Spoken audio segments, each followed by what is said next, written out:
Hello mga Mars! Ito naman yung paninda naming leche plan. Itong leche plan na to ay hindi pa nailalagay sa rep.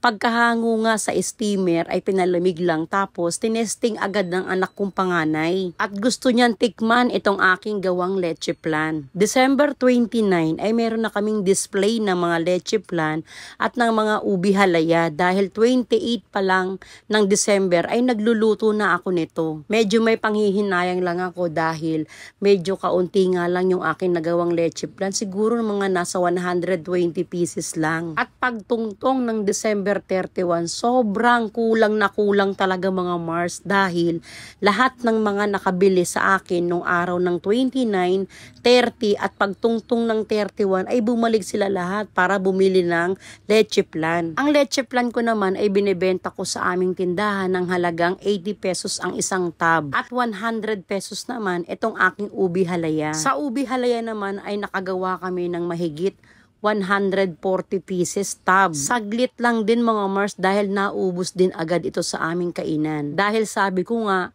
nung araw na meron na kaming display nito, December 29, lahat sila ay bumalik ng 31 para bumili ng marami.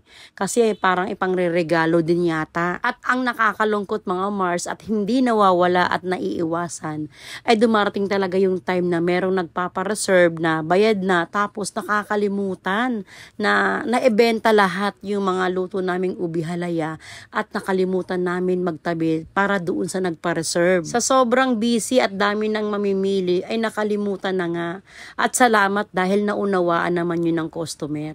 At ito naman yung aking mga lutong ulam para sa pananghalian. Habang papalapit nga yung araw ng December 31, ay sobrang dami ng trabaho at napaka-busy talaga namin sa pag-prepare ng mga paninda namin para sa araw ng 31. Kaya kung mapapansin ninyo mga Mars, wala akong upload na mga gawang video na mapapanood ninyo kasi yung oras ko talaga ay nakalaan lahat sa pagluluto, sa kusina, sa pamimili namin ni Mister. Ang dami kong mga ipon na mga video na sana ay i-edit ko nga kung meron akong panahon o oras, kaya lang talagang hindi ko talaga maisingit mga Mars dahil araw-araw kailangan makapagluto din ako ng mas maraming ulam dahil ang dami rin talagang kumakain at bumibili sa amin sa mga araw na yun. At mapapansin nyo nga sa mga luto ko dito ay meron tayong nahalo na pinakamasarap na ulam. Ito yung lechon paksiw. Talagang totoong lechon siya mga Mars. Dahil pare-pares nga kami nag-crave ng lechon, ay nagpabili kami ng lechon sa La Loma kay Mister. At 1 kilo lang nga yung aking pinabili. Tapos nagpasabay na rin ako sa kanya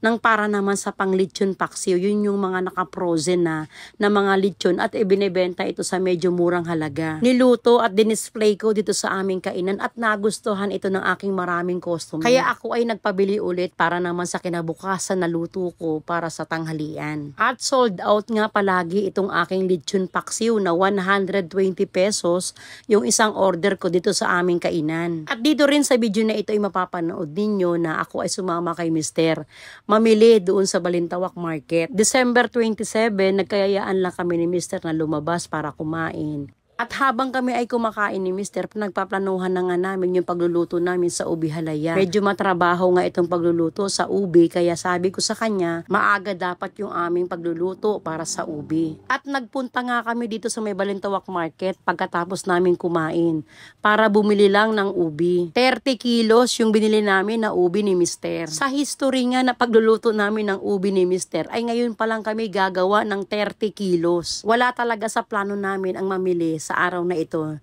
dito sa may Balintawak Market, pero dahil nandito na rin lang kami, kaya bumili na rin kami ng mga para sa lulutuin namin kinabukasan. Alam nyo naman, basta kasama si Mars, 'di ba? Sinasamantala ko nga yung mga pagkakataon na nakakasama ako sa ganito.